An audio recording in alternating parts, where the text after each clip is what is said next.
তো ইউসুফ আলাইহিস সালামকে কুয়ার মধ্যে ফেলছে। জিবরাইল বলতেছে আল্লাহ ইউসুফকে উলঙ্গ করে কুয়ায় ফেলছে। আল্লাহ জিবরাইলকে বলতেছে চুপ কর, ফেলছে তা কি হয়েছে? কোন নবী উলঙ্গ অবস্থায় থাকে না, আলহামদুলিল্লাহ বলে।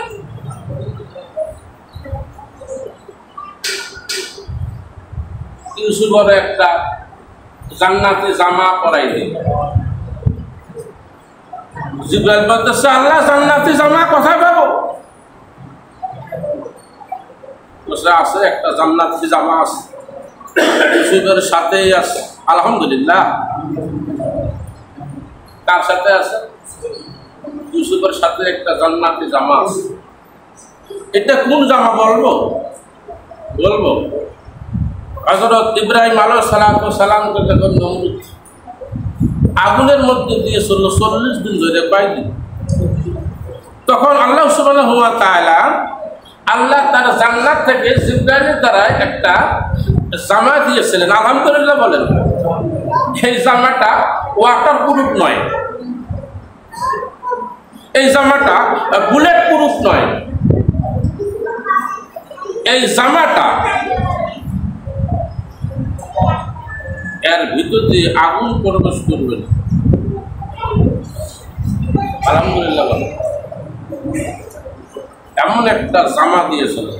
আর তাছাড়া আল্লাহ আগুনকে বলেছিল ইয়া নারু কুনি বারদাও ওয়া সালামান আলা ইব্রাহিম, হে আগুন রে তুমি আমার ইব্রাহিমের জন্য এসি হয়ে যাও, এয়ার কুলার হয়ে যাও, আবার বেশি ঠান্ডা হইও না, যাতে করে আমার ইব্রাহিমের সর্দি লাগে যায়, আলহামদুলিল্লাহ বলেন। সালামান শান্তি হয়ে যাও। ওই জামাটা ইব্রাহিম আলাইহিস সালাম তার ছেলে ইসহাককে দিয়েছিল। কাকে দিয়েছিল? হযরত ইসহাক আলাইহিস সালাম এই জামাটা তার ওই ছেলে ইয়াকুব আলাইহিস সালামকে দিয়েছে, আলহামদুলিল্লাহ বলেন। ইয়াকুব আলাইহিস সালাম এর দ্বিতীয় স্ত্রীর প্রথম সন্তান ইউসুফ ছোট্ট, ইউসুফের গলায় তাবিজ করে রেখেছি, আলহামদুলিল্লাহ বলেন।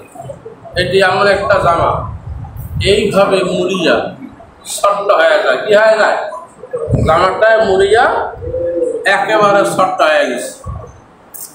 ইব্রাহিমের ইউসুফ আলাইহিস সালামের গলায় তাবিজের মধ্যে এটা ঝুলে আছে। আল্লাহ বলে ইব্রাহিম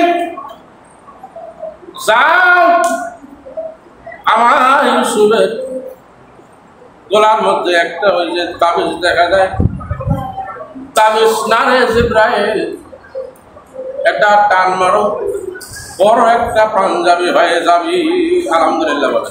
একটা জুব্বা হয়ে যাবে। জিবরাইল আলাইহিস সালাম এসে কুয়ার মধ্যে চক্ষু বন্ধ করে নামলেন, যাতে করে জিবরাইল ইউসুফের লজ্জা দেখা না পায়, মারহাবা বলেন না। এইভাবে যখন টান মারে মারতে মারতে মারতে মারতে বড় একটা জুব্বা হয়ে গেল। ইতিহাস নবীদেরকে আল্লাহ উল্লেখ করেছে। তুমি পোশাক ফলাইছো, বেইজ্জতি করেছো, অপমান করার জন্য অনেক চেষ্টা করেছো, আল্লাহ তাকে জান্নাতি পোশাক পরাইয়া দিয়েছে, আলহামদুলিল্লাহ। যুগে যুগে যারা ওয়ারাসাতুল আম্বিয়া থাকবে, অপমান করার জন্য চেষ্টা করবে, অপদস্থ করার জন্য চেষ্টা করবে, আল্লাহ তাকে মহা পুরস্কার দিয়ে সাহায্য করবেন। দুনিয়াতে শান্তি, আখিরাতে মুক্তি দিয়ে আল্লাহ তার জান্নাতের ব্যবস্থা করে দিবে, আলহামদুলিল্লাহ।